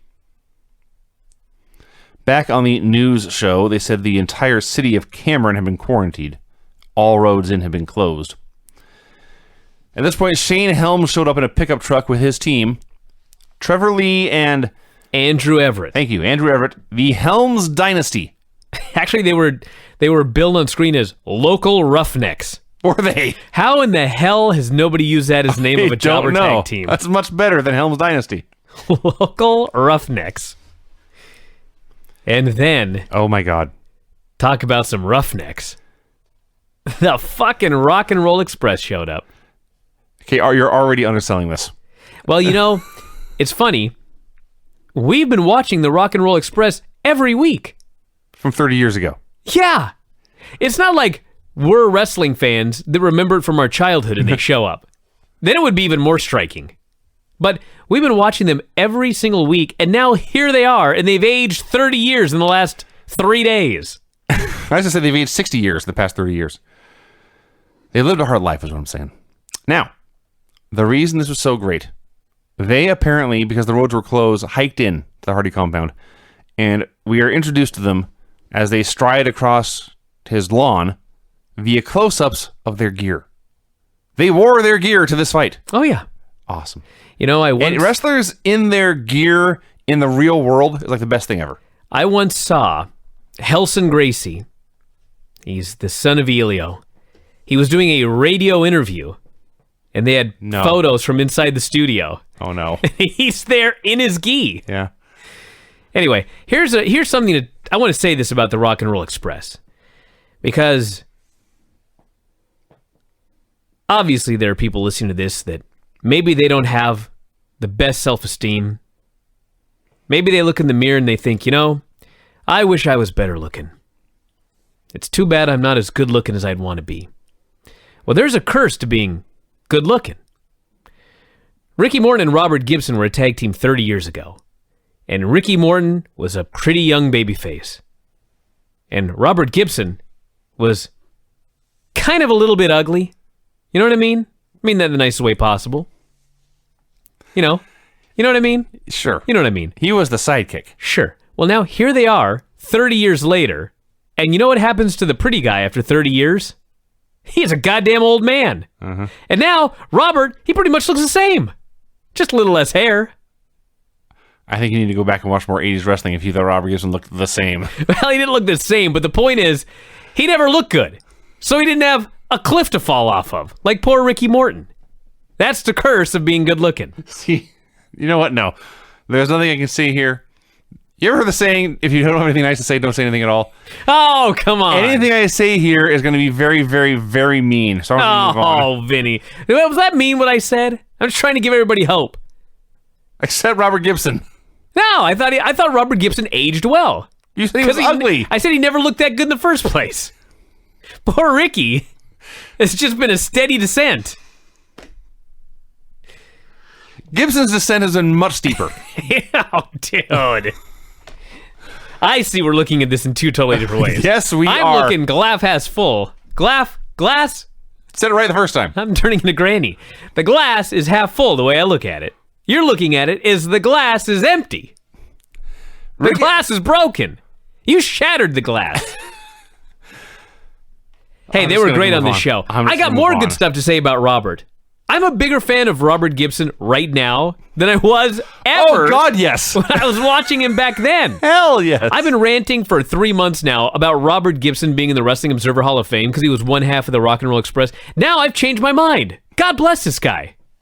I'll get into it. So we're back in the ring. Oh, essentially, by the way, Matt was happy to see them, the Express who rock and rolled. So they were there to prove they were the best of all space and time. Invited them inside for green beans and beer. Somebody named Sienna was in the ring. She says, I'm here to call out Rosemary. But Rosemary's not coming out. And Jeremy Borash, who has to, at some point in his ancestry, share DNA with Mike Tenay, he says, quickly and totally straight-faced, permanently banned from the Hardy compound for trying to abduct King Maxwell. Fucking died. It's so awesome. It's Jeremy Borash in Jeremy Borash wrestling announcer mode. Yes. It was perfect delivery. It was like if someone said they had won the title and he had dropped the date and opponent and city. Yeah. That's the way he expressed himself. Sienna says, I will challenge anyone in the world to face me for the number one contendership. Out comes Vanguard 1. They're having a stare down. A woman versus drone match. But the ref says, no. I will not let a drone fight a woman. Vanguard 1, I am sending you to the back. I could not even believe this. Every goddamn week I've got to watch man versus woman matches on Lucha Underground. And here's Total Nonstop Deletion, and this ref won't allow woman versus drone. That's too much for this guy. And then the drone leaves, and across the screen, the drone says, and I quote, "This is BS AF." Yes. Died. I died so many times watching this show. Quite a mouth on this drone. So Sienna clarifies she is challenging any woman. Suddenly they cut, I said backstage, really it was outside, where there's a trailer, and out pops ODB, who has come to fight.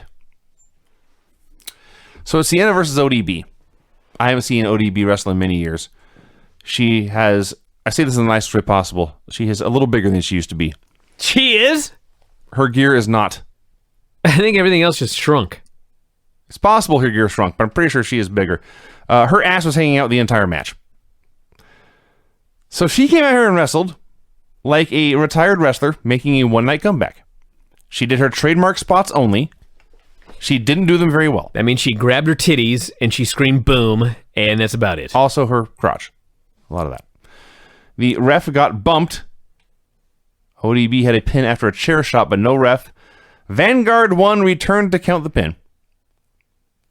He counted 1 via hologram.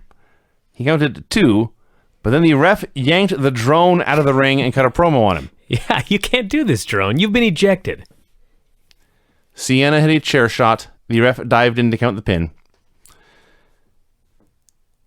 Who the hell was his name? Sienna left. The ref left. ODB is there looking confused. And then she looks down at the drone. And the drone doesn't know what to do. ODB doesn't know what to do. And then she does. And ODB has, as many times in her career, used her large fake breasts as offensive weapons. Rub the mounds of silicone into her opponent's face to batter them back and forth. Well, she did this to Vanguard 1. Essentially motorboated him. Vanguard 1 has a camera. And they used this shot. I now know what every hungry baby in the world is thinking about. Oh, yeah. Oh, These were, you don't even know. no joke, the largest breasts I've ever seen. Yeah. That made TV. Dude, this show made TV. Well, yeah. I was watching this and I was just thinking, these are grown men on national television. They're heroes. We haven't talked about them much because they haven't been on the show much yet. But yes, Matt and Jeff Hardy are my absolute heroes. Well, let's talk about fucking Itchweed against Chet Sterling. First off, this jobber, what the hell was he wearing? Had to be by design. He was wearing yellow tights and a pink vest. Yellow tights. And I believe a powder blue bow tie to go with it. So Jeff Hardy's out there playing Itchweed, having the most bullshit squash match against the most bullshit jobber, and it's like the best match I've ever seen. This was Jeff Hardy. I can't say 0%, but it was 0.5%. Jeff Hardy, Itchweed, I apologize. Itchweed puts the man in a sleeper, but then he falls asleep. The sleeper is so boring.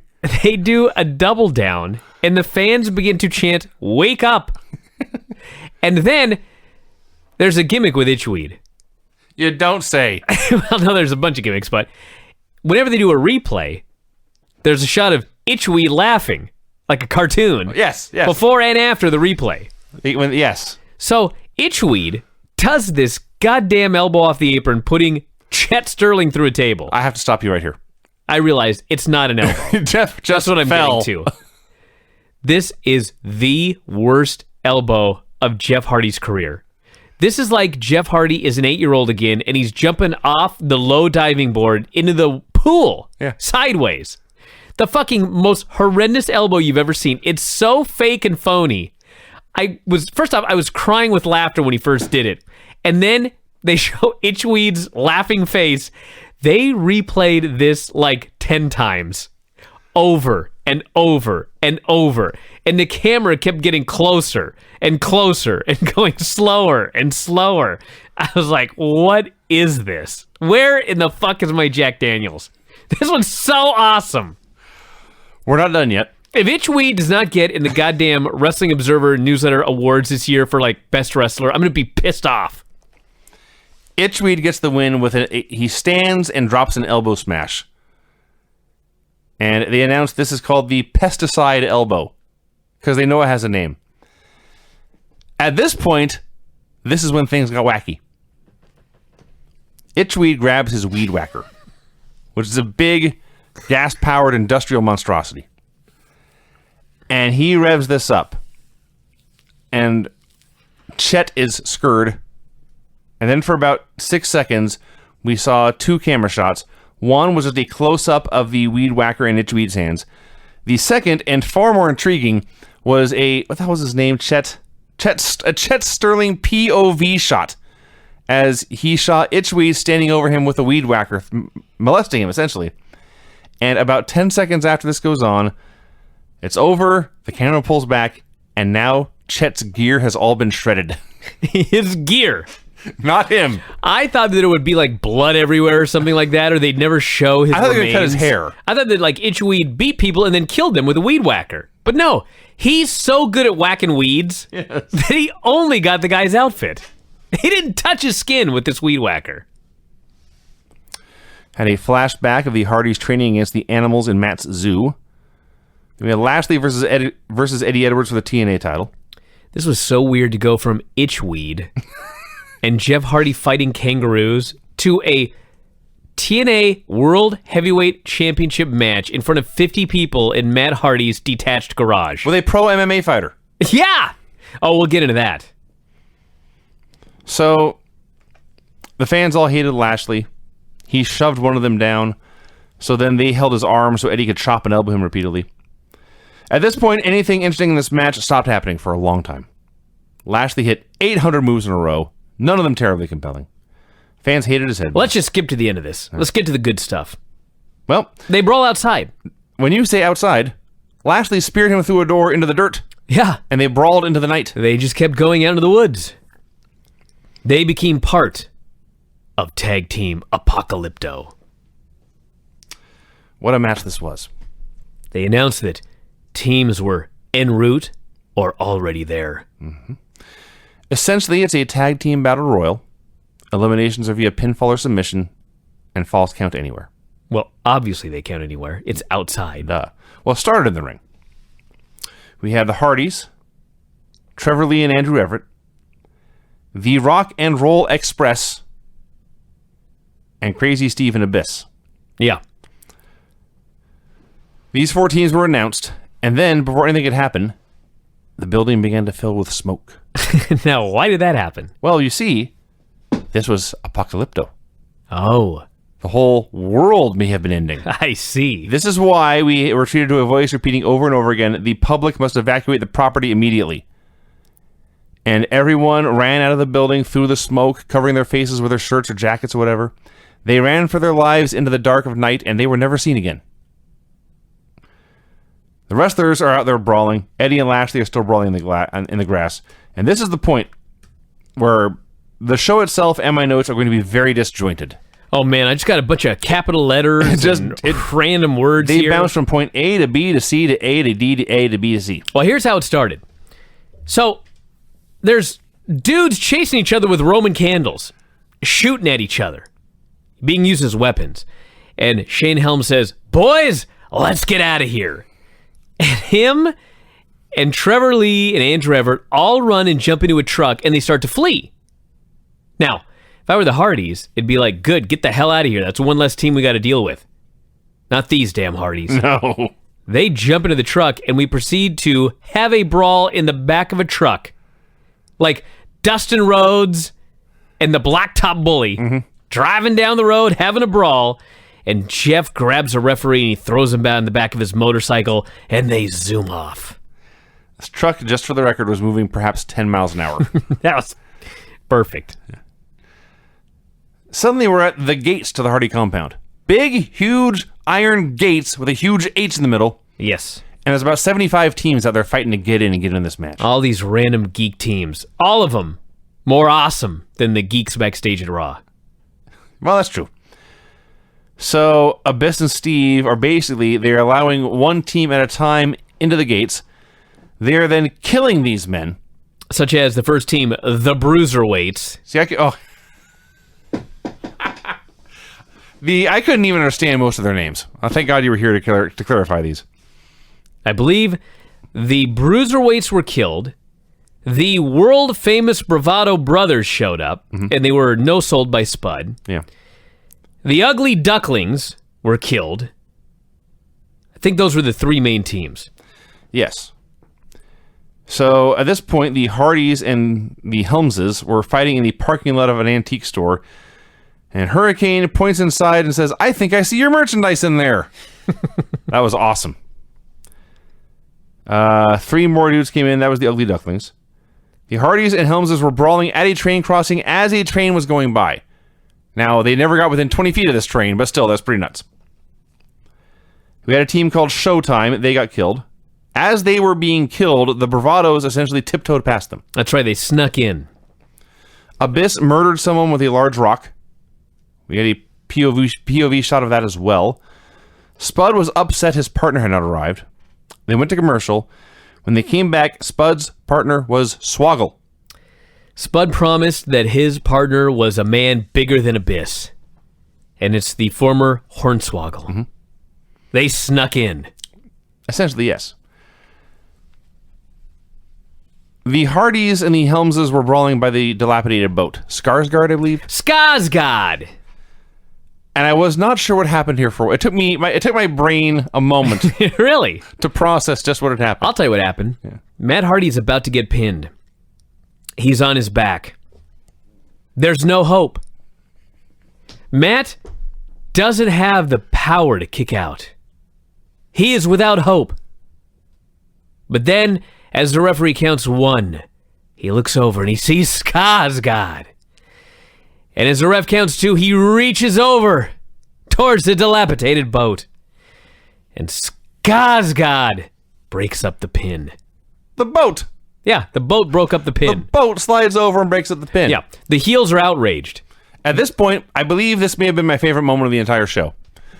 Hurricane Helms is so pissed. This fucking boat has broken up this pin and cost him revenge on his hated rivals. Turns to his men and screams, "Kick that boat's ass!" And they proceed to kill the boat. They punch it, they stomp on it, they knee it, they elbow it. Matt makes the save for the boat. He throws... It's Shane Helms. I'm calling him Hurricane off and on. Yes. He's Shane Helms. Throws him into the water. Let me describe this. There is actually water there, everybody. But what they did was Matt shoves Shane, who trips on Skarsgård like a schoolboy, and all you see is he falls off screen, and then apparently there was someone with a bucket of water off screen, and they throw it in the air like he fell into the water. I don't know if Helms is afraid of the water. I don't know if maybe it's not safe to go in the water. It's really cold. But they went out of their way to not put that guy in the water. I laughed so hard when he fell off screen and some fucker threw water on screen. Yes. This is national television. Yeah. Matt starts to walk away, and then he remembers, this is not just any water. This is the Lake of Reincarnation. As you recall, in the very first the final deletion, when Jeff Hardy was thrown into the water, Willow emerged. Well, Shane Helms was thrown into the water, and out pops 3 Count. 3 Count. Mostly just him. I was so mad they couldn't find the rest of 3 Count. It was. You can't tell me that Tank Abbott was busy. Give me a goddamn break. So it's Shane Helms in his 3 Count gear with Everett and Lee in their wrestling gear, and they all have those green dots 3 Count had, and they all start to dance on them. And then Shane realizes, wait a minute. You're not Shannon. You're not Evan. Those guys are way better than you. And this pissed them off. And so they hit a double super kick, and he fell into the water again. At this point, the Bravados arrived to brawl with Lee and Everett, which freed the Hardys to openly mark out for their chance to fight the Rock and Roll Express in a ring. The dream match is going to come to life. So the Hardys hit the ring as the Rock and Roll Express, and they engage in lockup battle. You know what? They had a match. Not for a while. It wasn't much of a match. At first, all they did was lockups. There was a lot of lockups. Eventually, we had the Hardys, who are, after all, from North Carolina, playing the role of the Four Horsemen for all of the Express's offense. And you know what? This Robert can throw a hell of a punch. Oh, hell yeah. God, he threw some great punches. I was just watching him going, God damn, dude, you're better now than you were back then. Those are some great punches. Did I mention there was a volcano going off in the background of all this? Yes, there was a giant volcano that was blowing and spewing hot lava high into the air at random intervals as these two men battled in a wrestling ring, a square one, in the middle of a field in Cameron, North Carolina. Which, by the way, Eddie and Lashley were still fighting. Yeah. Bobby Lashley he's Bobby Lashley.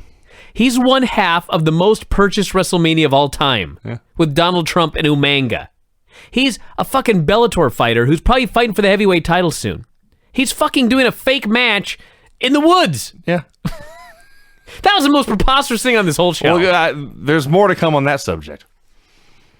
The Bravados and Helmses returned to the smoke-filled building and brawled there. We go back to the ring in the outside, where in the ring, Gibson is putting Matt in a toe hold, while Jeff and Ricky have found cherry pickers. And they're moving slowly closer and closer to each other above the ring, shouting about how they're going to recreate the Night of the Skywalkers. It was Jeff marking out. Yeah. He's just like, Night of the Skywalkers. And I'm like, Rock and Rolls weren't even in that match, you jackass. They weren't, were they? No! Eventually, they get close enough where they can do more collar and elbow stuff. And Ricky is like... Yeah, the cherry pickers are touching. Yeah. And so they lock up. Yeah. I guess why wouldn't you? And then Ricky starts to put him in an arm hold. That's right. And he twists his wrist. He's doing wrist locks, biting the fingers. This is broken up when Matt escapes the toe hold, and he gets the controls of the cherry picker and lifts Ricky Morton as high in the air as it'll go, way up into the cold December North Carolina sky. Jeff, undoes the gate on his cherry picker, and he does a slow-mo senton dive into the ring that just misses Gibson. Gibson didn't even move. Jeff just opens his cherry picker, and he falls off and crashes. Yeah. And they show in slow motion. And they slow motion. And it's like, that's Jeff Hardy. Of course he did that. They showed it 3 or 4 times. Here's my favorite part. Jeff misses the senton, which is the setup for Matt just hitting the twist of fate and winning anyway. Well, Matt made sure to call him a spot monkey first, and then he hit the twist of fate. I see. I missed that. Ricky is first angry. Let me down, you son of a bitch. Get me off of this thing. And then everyone leaves, and then he's just begging. Please get me down. Please get me down. Let's see. Back in the building, Spud and Swoggle find everyone down. They are tiptoeing up to the ring when Spud reaches over and pats Swoggle on the head. Swoggle throws his hand away and says, "Hey, I'm a grown man." And Spud looks at him and cackles. Hal, I was so sad. What basically happened here was Hornswoggle turned on Spud. I guess his revenge for Maxwell, another little person. Oh, it was revenge for this spot right here. Sure. And then Lee and Everett pinned Spud. But I was so sad because Spud and Hornswoggle would have been the best team. It would have been pretty amazing. Spud is so small that he's like barely bigger than Hornswoggle. I would not be stunned if Hornswoggle was actually outweighed him. I'm sure he does. But Hornswoggle, because he is smaller than Spud, it allows Spud to play giant. Yes. The brief moments they had on screen were golden. And then Swoggle turned on him. Let's see, a bunch of stuff happened. Road Warrior Animal arrived, looked up at Ricky Morton, laughed at him, left, never seen again. That was his cameo. Ricky is now screaming, "Ribs over!" A man in a mask showed up at the gate to fight Decay. Then like 8 other guys in the same mask showed up. They all charged Abyss. That's not fair. We got a roar spot. Well, it turned out it was not fair for them. Yeah. Because one of the guys in the masks unveiled himself to be James Storm. And then another man pulled off his mask. Literally, some guy. This was the guy that Filthy Tom has referred to repeatedly as Mike Sempervive. I believe he was driving a pickup truck about 2 episodes back. This was the same guy. So, Abyss takes this guy, immediately pins him, so this masked team is out, which means James Storm is also out. James Storm is outraged. I don't even know this fool! But there's nothing to be done, and he turned, and he walked back into the night. Screwed. So everyone at the gates was now dead. And Steve and Abyss were having a great time, and they left to go find more people in the compound to kill. So everyone's brawling by the volcano. Everyone who's still alive. The Hardys are out there. Lee and Everett are out there. I wrote that in all caps, by the way. Everyone is brawling on the volcano. Yes, and most importantly, Eddie Edwards and Bobby Lashley. This was the most amazing thing in all of Final Deletion. Yeah. The volcano goes off with a mighty belch of fire, and everyone goes flying backwards, including, as noted, Bobby Lashley, who takes it upon himself to throw his body down the dirt hill. I was watching this, and they showed in slow motion, and I saw a baby pin a man. I saw a drone act as a referee. I saw Itchweed. But when I saw Bobby Lashley on a volcano that went off and he went flying and did a flip, I was just like, what? Bobby Lashley. At this point, Helms emerged from the water. Now he was Hurricane. Though they could not call him that, they just called him Superhero. He starts flying around the place. Back in the news crew, the anchor is worried they're all going to die tonight because the Hardys will lose. It was looking grim. They begin to brawl in what I believe was the Hardys' pet cemetery. Abyss grabs Janice. They are about to kill Jeff with Janice and or a Roman candle when Vanguard returns to make the save. Vanguard and Abyss begin to exchange fireworks shots until Abyss takes a fireball to the face. Right to the face. I shouldn't laugh, but I mean, seriously, if you're exchanging Roman candle fireworks shots with a drone and it's aiming at your face, I mean, what do you expect to happen? I should clarify something here because I think there's a lot of people who maybe used to watch TNA and don't anymore. For a solid decade or more, Abyss wore a leather mask. And then for a couple of years, he was wearing like a bug mask, a brown armored thing. Well, now Abyss wears face paint. Yeah. So not only was there nothing there to protect his face, but for all I know, that stuff's flammable. This could have been bad. Abyss declares via his own, or excuse me, Vanguard 1 declares via his own on-screen graphic, Booyah AF.